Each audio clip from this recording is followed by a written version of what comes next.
today we have a follow-up for James Coyne. It's for his Chief Front Drive shaft. So we're going to spin this up here. OE shaft. I had a bad vibration issue with it. He was recording. I put a stub, a larger stub, 1701 and an 8001 slip yoke on it. Inch and 3/8 instead of the old inch and a quarter on that end, and I redid the CV end. We'll follow up a little bit on that later, but in a second. But so here's drive shaft. I'm spinning her up. Up. That's about 2,700 RPM. Zero at the transfer case. Zero at the front axle. So stop this real quick. We're going to go through a few things and just explain a little bit of why I do things. And a lot of people hear me talk about all these things and boot kits and snap tight U-joints and everything. So we're gonna begin at the beginning here. And one of the things I say about these CV shafts with small tubing is that you're balancing the CV head, and this one's a prime example of that. I corrected some of the irregularity on this center casting. This is the heaviest part, the biggest chunk of rotating mass right here. You can see they ground on it at the factory.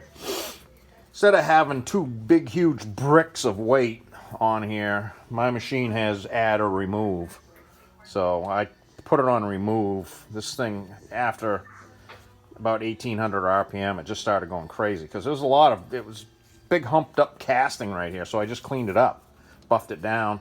I got it tuned up pretty good, and then with the weights tacked on. But without any tuning on this casting in particular, it would have been, it would have been twice the amount of weight, because this is the largest amount of rotating mass right here. So that's that. So we're going to go over here, and I preach these snap tight U-joints all the time. Everybody hears me say snap tight, snap tight. That's what this is. It's just a U-joint like any other U-joint, but see that triple lip seal down in there? And the slinger, the outer shield, just snaps on there. And when it snaps on, it makes a click. But in addition to that, down on the bottom, you see that whitish, yellowish thing? That's a Teflon, or it's plastic anyway, but it's zero clearance. So when it's assembled, these U-joints don't have 3 to 5 thousandths end play like all other U-joints do. So compare that to the average auto parts cheap U-joint. That's it. There's the needles. The trunnion runs directly inside the cap, and you can cheat them in for a while and get them so they're almost zero end play, but they don't stay there forever, and then your balancing goes out the window. And so when this is assembled by zero end play, I mean, this isn't able to shuttle back and forth in any of the directions. Plus the seal. So there's this little triple lip seal there, and this slinger goes on the exterior. On the El Cheapo U-joints, this is what you got. This is it. That's the whole thing.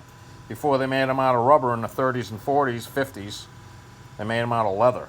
So that's why I run these. They are more money, but they keep the crap out and the grease in. So that's kind of a big deal.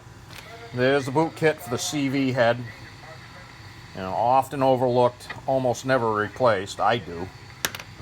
There's the ball kit for the centering device. On that particular drive shaft there, as I suspected when I took it apart, it was all in good shape. It was not damaged. But when I took it apart, the needles fell out of the ball kit. It was dry. It was a perfect time to catch it.